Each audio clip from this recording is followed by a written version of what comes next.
total da Bíblia no momento em que a gente fizer essa leitura sistemática, essa leitura mais pensada, mais programada dela.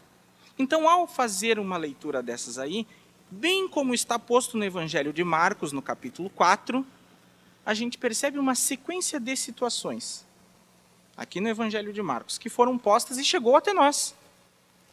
Se chegou até nós, é porque Deus tem um propósito com isso. É porque Deus quer falar aos nossos corações. Tá certo? Um convite de Jesus. Primeira coisa, é muito bom andar com Jesus.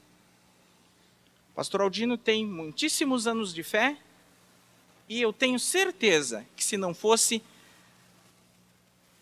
andar com Jesus, não fosse bom, ele não estaria aqui. Quantos irmãos aqui têm muitos anos de fé? É porque andar com Jesus é bom.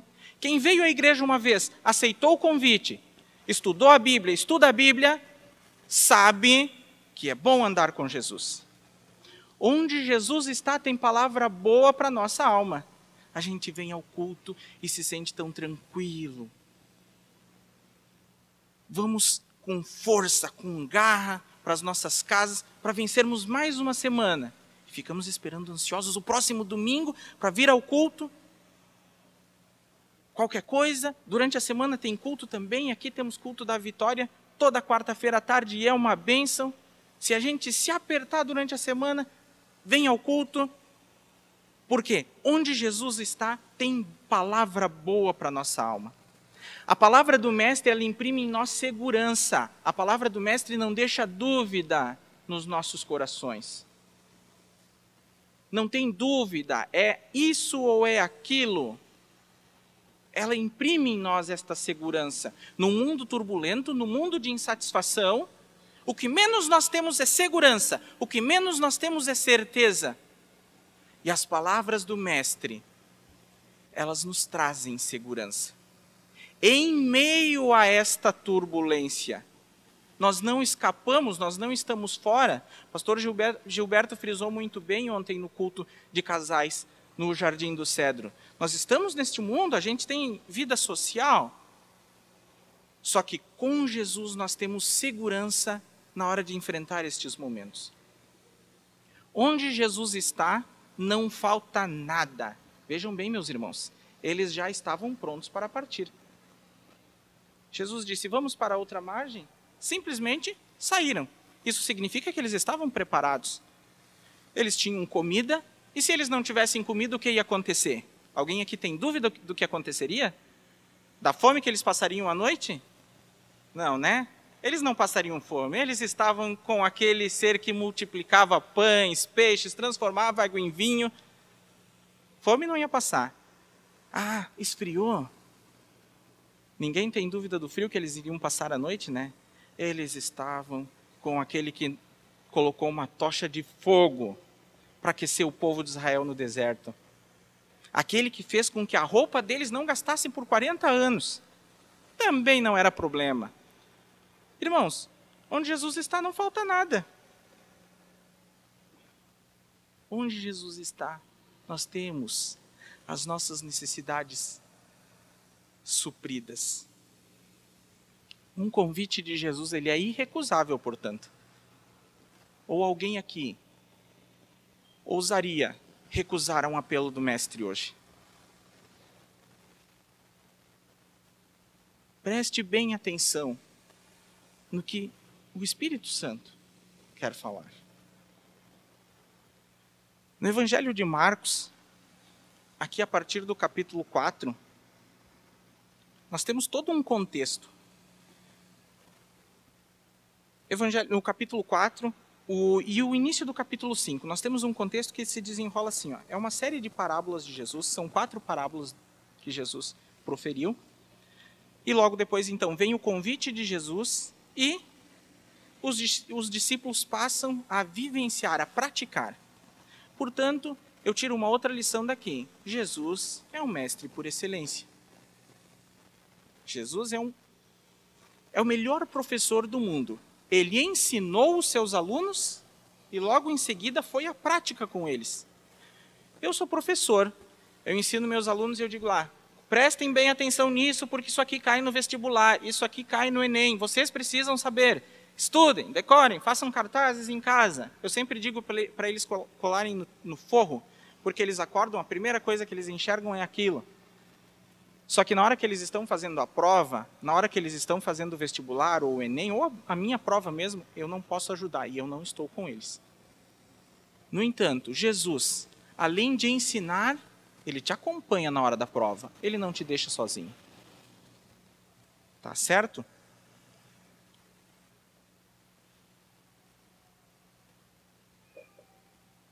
Portanto, Jesus é o melhor professor que já existiu.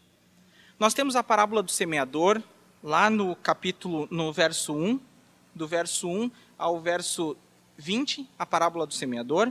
Nós temos a parábola da candeia, do verso 21 ao verso 25. Nós temos a parábola da semente, do verso 26 ao 29.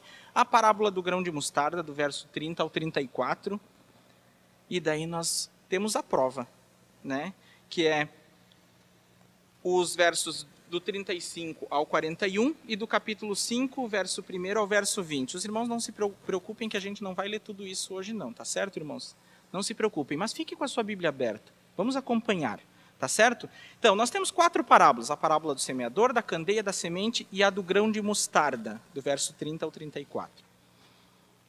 A parábola do semeador, ela nos ensina o princípio da evangelização a toda a humanidade.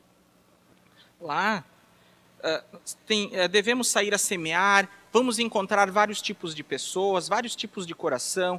Nós encontraremos corações mais duros, resistentes à palavra, corações pedregosos, podemos dizer assim. Nós encontraremos terras férteis, terrenos espinhosos, aquele coração machucado, magoado. Todo esse tipo de questões encontraremos aqui, apresentadas na primeira parábola, que é a parábola do semeador. Nós temos a parábola da candeia, que nos ensina o princípio da luz como verdade. E também tratávamos desse assunto na escola dominical. Eu comentei com a professora Rosângela, a questão verdade, no hebraico, eu não sei exatamente pronunciar, mas ela é algo como emuná, a palavra verdade, e ela tem um indicativo de esperança. Eu não preciso me preocupar se o que tem água aqui, se o que tem nessa garrafa é água. Eu não preciso me preocupar. Se for a água, a hora que eu provar vai matar a minha sede, vai amenizar a irritação da minha garganta, se for água. Eu não preciso me preocupar, eu não preciso estar questionando o que tem aqui, investigando o que tem aqui. Não, se for verdadeiro, resiste. Se não for verdadeiro, não resiste. A luz de conhecer a palavra de Deus está bem posta aqui. Nós temos os iluministas, movimento que ocorreu na modernidade. Iluministas, iluminar, luz, conhecimento, sabedoria, verdade. Tá certo?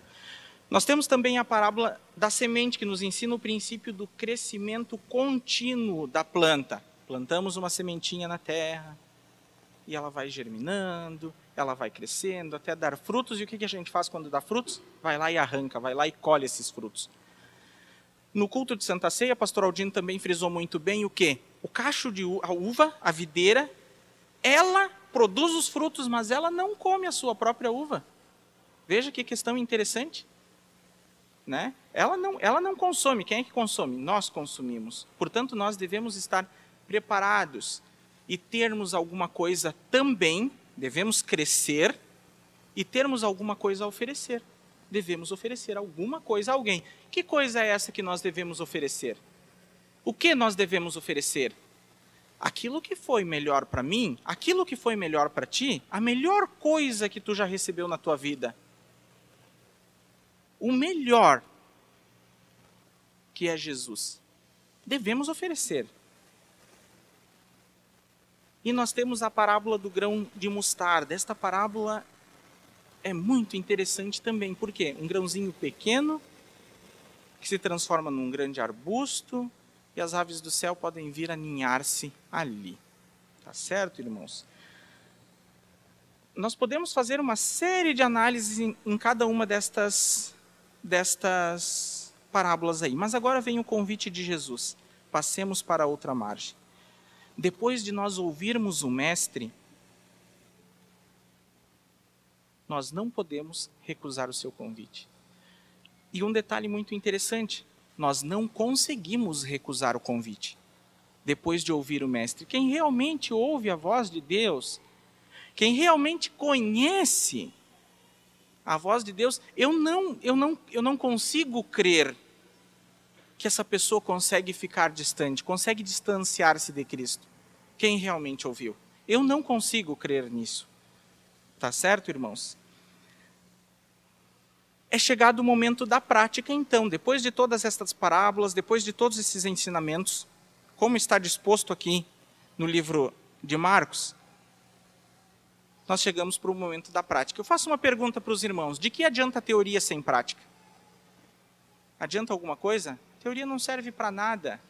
Com a teoria eu não consigo fazer nada, somente com a teoria. Eu preciso criar e também praticar. Eu estava assistindo um programa essa semana,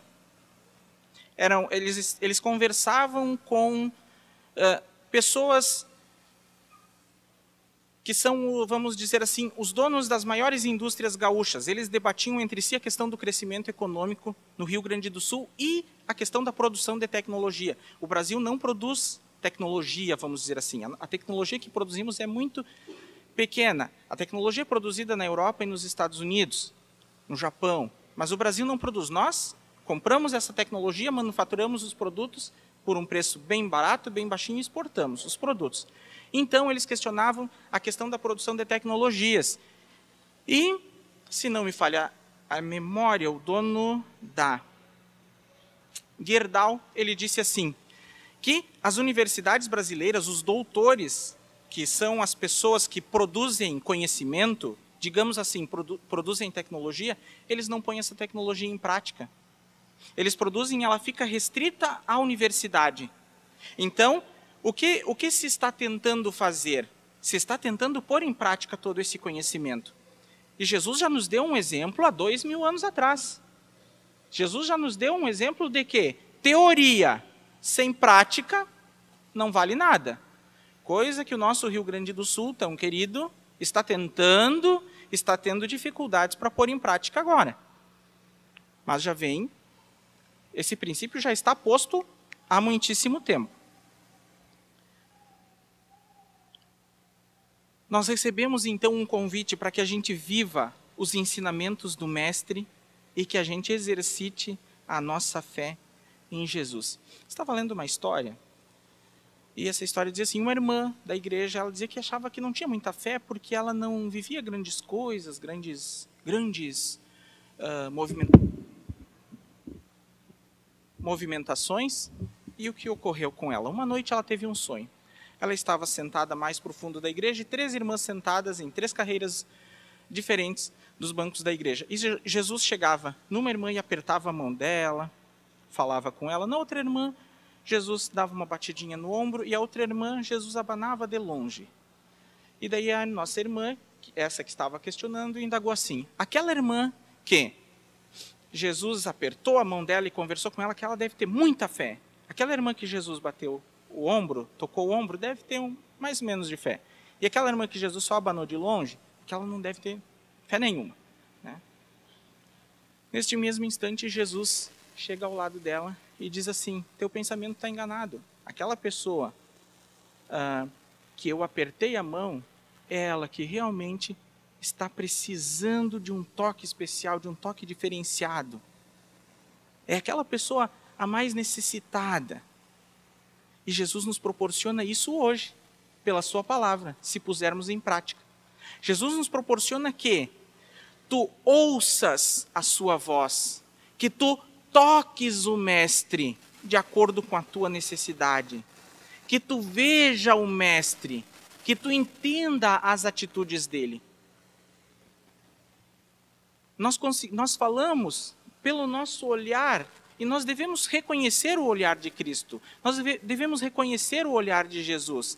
E, a partir do momento em que a gente vive experiências com Deus, a gente passa a conhecer o nosso Mestre e entender as suas atitudes. Sabemos que,